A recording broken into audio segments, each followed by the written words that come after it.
कड़ाके की ठंड इस समय पड़ रही है। पाले कोहरे से तुलसी के पत्ते झुलस करके गिर जाते हैं। ऐसा बहुत सारे लोगों की समस्याएं होती हैं और जब हम उनका थोड़ा सा ध्यान नहीं देते हैं तो पौधा भी सूख जाता है। तो हमें अपने तुलसी को इस समय पे कैसे बचाना चाहिए, क्या तरीका अपनाना चाहिए, कौन से टिप्स को हम फॉलो करें, साथ ही साथ कौन से खाद दें जिससे तुलसी बिल्कुल हरी भरी जैसा आपको दिख रही है वैसा ही रहेंगे। तो जो मैं तरीका अपनाती हूँ वहीं आप लोगों से शेयर करती हूँ, तो वीडियो एंड तक देखिएगा, यह आपके लिए बहुत ही उपयोगी साबित होगा। तो आप देख सकते हैं तुलसी कितनी खूबसूरत हैं।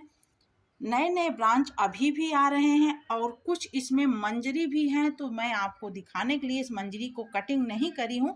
दिखाऊंगी कि मंजरी के रहने से और न रहने से क्या नुकसान होता है, क्या फ़ायदा होता है और क्या तरीका अपनाना चाहिए और कौन सा खाद हमें किस मौसम में देना चाहिए। तो इस समय यानी कि बहुत ज़बरदस्त ठंड पड़ रही है, इस समय हमें क्या देना चाहिए जिससे तुलसी बहुत ही हरी भरी खूबसूरत बनी रहेंगी और पाले का इनके ऊपर कोई भी प्रभाव नहीं पड़ेगा। साथ ही साथ आप अपनी तुलसी को ठंडी में कुछ और तरीकों से भी बचा सकते हैं। जैसे हम तो पौधों के पास इनको रखे रहते हैं, आप ऊपर देख सकते हैं बोगनवेलिया की लता है, तो उससे भी थोड़ा इनको गर्माहट मिलती है। साथ ही साथ केले का पौधा है, इधर नीम का पौधा है, तो इससे भी गर्माहट मिलती है। तो अगर एक दूसरे से पौधे सटे रहते हैं इस समय ठंड में तो थोड़ा उनको पाले और कोहरे का प्रभाव कम पड़ता है। लेकिन अगर आपकी तुलसी अकेले हैं तो उसका भी मैं तरीका आपको बताऊंगी कि कैसे आप उसको बचा सकते हैं। तो चलिए बात कर लेते हैं आज इसी विषय पर। हेलो फ्रेंड्स, कैसे हैं? स्वागत है आपका हमारे channel my organic green garden में। पसंद आएगा वीडियो तो लाइक ज़रूर करिएगा और शेयर करना बिल्कुल नहीं भूलिएगा ताकि हर लोग अपने तुलसी को इसी तरीके से बचा सकें। तो देखिए, सबसे पहला आपको क्या ध्यान देना है कि इस तरह की मंजरी तो आपको अपने तुलसी में बिल्कुल भी नहीं होने देना है। हम हालांकि बहुत सारी कटिंग कर चुके हैं, जो कटिंग किए हैं आप देख सकते हैं वो कितनी अच्छी हैं और एक ब्रांच काटने पर कितने सारे ब्रांच आते हैं। तो इससे आपको दो तीन फायदे होने वाले हैं। एक फायदा तो यह होगा कि आपकी तुलसी बहुत घनी बनी रहेंगी। देख सकते हैं आप, बिल्कुल छोटे से गमले में लगी हुई हैं और कितनी घनी है, कितनी ज़्यादा ब्रांच है इनमें। और यह एक पौधा मैं अभी नया नया लगाई हूँ, तो ये भी तुलसी आप देख सकते हैं। तो इनको भी मैं यही तरीका अपनाऊंगी। तो आपको मंजरी बिल्कुल भी नहीं होने देना है। हालांकि देखिए ये सूख रही है तो इसको हम डाल देंगे तो फिर ये बहुत सारे काम इस मंजरी का पड़ता है, तो इसे मैं थोड़ा सा रख लेती हूँ, सूखा हुआ हटाती हूँ। और हमेशा अक्सर करके देखिए जैसे ये है, ये तोड़ करके आपको क्या करना है, भगवान के चरण में अर्पित कर देना है। तो आपको ये नए नए ब्रांच आएंगे और पत्ते बिल्कुल निरोगित रहेंगे। देखिए दिख रहा होगा आपको, बिल्कुल भी किसी भी प्रकार का इस ठंडी में कीड़े मकोड़ों का अटैक नहीं है। तो ये तरीका आप जरूर फॉलो करिए। दूसरा तरीका आपको क्या फॉलो करना है, दूसरा काम क्या करना है कि अपने पौधे में सिर्फ और सिर्फ आपको मॉइस्चर बना करके रखना है। बिल्कुल भी इसमें पानी ज़्यादा इस समय पे नहीं देना है। क्या होता है कि जल भी आप जब ज़्यादा दे देते हैं, उसमें पानी की मात्रा ज़्यादा रहता है, तब भी तुलसी सूख जाती हैं। तो आपको ये तरीका ज़्यादा अपनाना है। बहुत छोटे लोटी से आपको जल देना है, ज़्यादा जल इस समय इनको नहीं देना। तो देखिए मैं अभी अभी जो है पूजा पाठ कर चुकी हूँ, तो थोड़े से जल है, तो जल जो है इसमें इसलिए आपको दिख रहा होगा थोड़ा सा गीला मिट्टी है। तो इसे आपको हल्की सी गुड़ाई कर देनी है, बहुत जरा सा गुड़ाई करना है ताकि इसके रूट्स इस समय न कटें। अगर रूट्स कट जाएंगे तो भी दिक्कत होगा। इस समय ठंडी में तुलसी को बचाने के लिए आपको एक काम जरूर करना है। तो इस तरह के पहले सारे मंजरी को हटा देना है। तो देखिए हम सारे मंजरी को लगभग हटा दिए, बिल्कुल साफ सुथरी तुलसी हो गई, आप देख सकते हैं।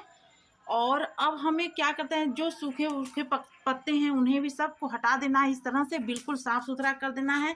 इस मंजरी का हमें बहुत सारा उपयोग रहता है। तो आप जैसे किसी के यहाँ तुलसी मिल पाना मुश्किल होता है तो उन्हें ये सूखे हुए मंजरी दे देंगे तो उससे पौधे तैयार हो जाएंगे। और आप इसे बिल्कुल ना फेंकिए, सुखा करके रख लीजिए, कहीं सफ़र में जाइए तो साथ लेकर जाइए, आपको बहुत सारे इससे फायदे होंगे। और तीसरी चीज़, मंजरी को सुखा करके तुलसी में भी डाल सकते हैं। तो उससे क्या होगा कि इसमें भी बहुत ज़्यादा गर्मी होता है तो बहुत गर्माहट मिलता है, तो यह भी कर सकते हैं। तो आप एक काम करिए, अब इसके बाद आपको करना क्या है, ये ज़रूरी खाद दे देनी है। तो देखिए हम हल्की सी गुड़ाई कर दिए, हल्की सी गुड़ाई करने के बाद जड़ के पास बिल्कुल आज करीब 4-5 दिनों के बाद हमारे यहाँ हल्का-फुल्का धूप निकला है, तो हम सोचे हम आपको ये टिप्स बता दें और अपनी तुलसी को भी हम थोड़ा-सा एक खाद वगैरह दे दें ताकि ये भी सुरक्षित रहें। तो देखिए आपको ये 3 खादें दे देनी है, इस समय पे बहुत ज़रूरी होता है 3 खादों को देना। तो इससे तुलसी बिल्कुल खूबसूरत सी और हरी-भरी बनी रहेंगी और ये मॉइस्चर को भी मेंटेन रखता है ये खाद। तो यह क्या चीज़ है? यह है, आपको सबसे पहला चीज़ हम दिखा दे रहे हैं, कपूर। एक कपूर आपको ले लेना है 1 चम्मच, और कपूर हम सभी के घरों में मिलता है। तो इससे आप क्या करिए कि इसको हमको एकदम बिल्कुल बारीक कूट लेना है, इस तरह से बारीक रहे, हल्के छोटे छोटे टुकड़े रहेंगे तो भी चलेगा। तो इस तरह से हमें डाल देना। इससे आपको क्या फ़ायदा होगा कि जो कीट पतंगों का अटैक होता है ना, वो भी नहीं होता है हमारी तुलसी पर। यही कारण होता है, सबसे बड़ा कारण ये होता है तुलसी में जो कीड़े हमारे तुलसी में नहीं लगते हैं, इस कपूर की वजह से। तो आपको एक कपूर ज़रूर डालना चाहिए, महीने 2 महीने में एक बार आप कपूर को ज़रूर दे दिया करें अपनी तुलसी में। तो कपूर से आप पूजा भी करते हैं और थोड़ा-सा डाल देने से बहुत अच्छा रहता है। दूसरी चीज़ ये है, इस चम्मच से, बड़ा चम्मच है, 2 चम्मच हम ले लिए हैं नीम की खली, ये भी देना बहुत ही ज़रूरी है। और ये 3 चम्मच ये राख है, बिल्कुल साफ-सुथरे राख है, हवन का राख है, जो हवन हम सभी लोगों के घरों में होता है। तो राख को आप बिल्कुल ना फेंका करें, उसे अपनी तुलसी में यूज़ किया करें। उससे क्या होता है, उसमें बहुत सारे चंदन वगैरह की लकड़ी होती है, तो वो बहुत ही कारगर होता है। तो ये वही हवन का राख है। आपको अगर ना मिले तो आप लकड़ी या उपले का भी राख ले सकते हैं, लेकिन वो साफ सुथरा होना चाहिए। तो क्योंकि तुलसी का हम पूजा करते हैं तो हमें साफ, तो इस तरह से दोनों को आप मिक्स कर दीजिए। अब नीम की खली में एंटी फंगल होते हैं, एंटीऑक्सीडेंट होते हैं, और राख में भी वही चीज़ होता है। साथ ही साथ यह जो है मॉइस्चर को मेंटेन रखता है, जो कि हमारी तुलसी को सूखने से बचाता है। तो ये 3 चम्मच और 2 चम्मच का,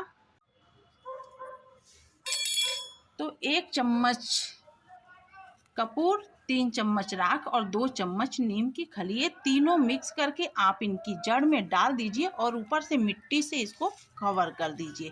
अब आपको पानी नहीं देना है, बिल्कुल भी आपको इस समय पे पानी नहीं देना है।